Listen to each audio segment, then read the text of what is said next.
You're listening to Puma Podcast. You're walking in the mall, wala ka namang connection sa World Vision. What makes you stop and go, you know what, this is speaking to me. Ano meron dyan? Yan ang gift ng meron kang mabait na asawa. So, it was my wife who saw it. Nakita niya, actually, hindi namin kilala talaga yung World Vision that time. No? Nasa isang mall kami sa Makati. And then, kita niya may picture ng bata. She stopped, looked at the program, and she remembered na during her childhood, may mga tumulong din na magpaaral para sa kanya at sa mga kapatid niya. Wow. So, and she thought, kasi may work na kami nun, it's time to give back. It's time to pay it forward. So that was the key motivation for us.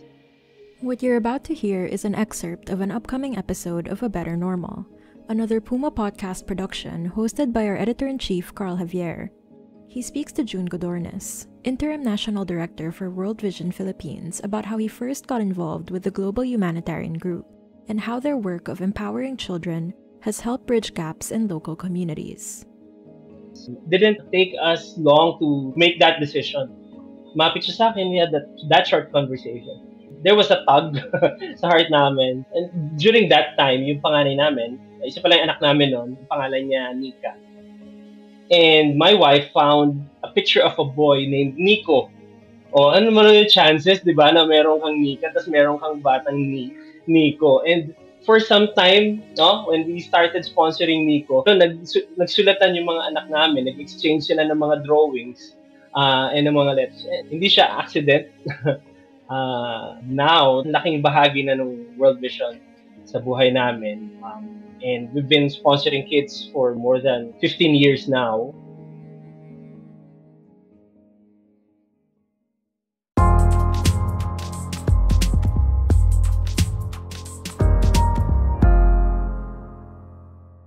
So World Vision is an international non-profit organization na focus talaga on children. It has a global footprint. It was born out of the American-Korean War, kung kailan maraming orphan na mga bata. Meron kaming friend na nagsasabi palagi, from the frustrations and disappointments in the world, sometimes come solutions and breakthroughs.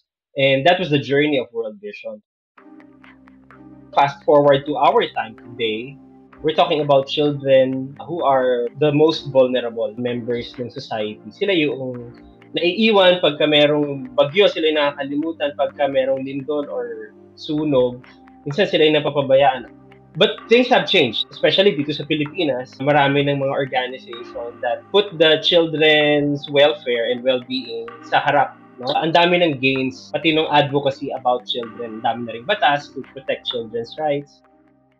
Sa Pilipinas, it was first started in Guimaras and in South Cotabato. There were orphanages there. So since that's how World Vision started, helping orphanages in China, in Korea. And so ganun din yung naging first approach sa Philippines. And then nag-evolve yung program. It's still focused on the vulnerability of children. Now the goal is to really empower them, to make sure that children participate in community decision making, that the parents and the guardians of children are more equipped kung paano palakihin, paano i-raise yung mga bata. Kasi nga sila yung susunod sa atin na mga leaders. We'll pause here. Later, June tells a story about how children help bridge a cultural divide in a Mindanao community.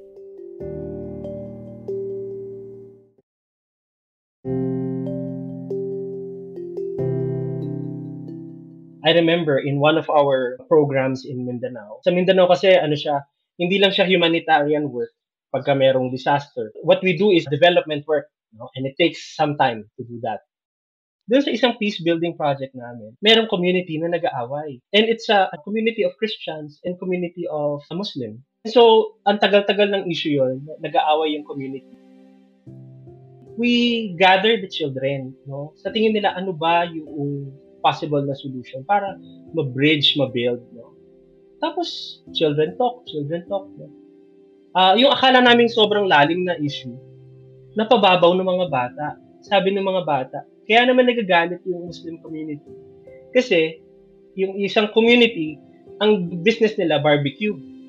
Barbecue sila ng baboy, yung usok pumupunta doon sa Muslim community. So, it's haram 'Di ba? So it's bawal, no?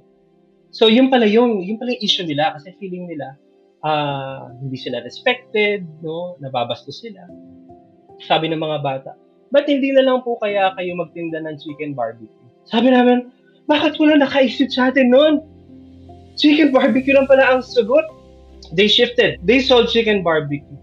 Happy yung Muslim community. Na-bridge nila yung divide. And these ideas came from children. We never thought of it. So, iba rin, no? Pagka tinignan mo from their lens, hindi mo naman mababago yung ihip ng hangin, pero mababago mo kung ano yung niluluto nila. So, kaya ng mga bata, no, mag-determine ano yung small steps, no, to create bridges kung meron mang ganyang conflict. And it's good to give them that kind of confidence. Habang bata sila, they're able to make a difference, sa community.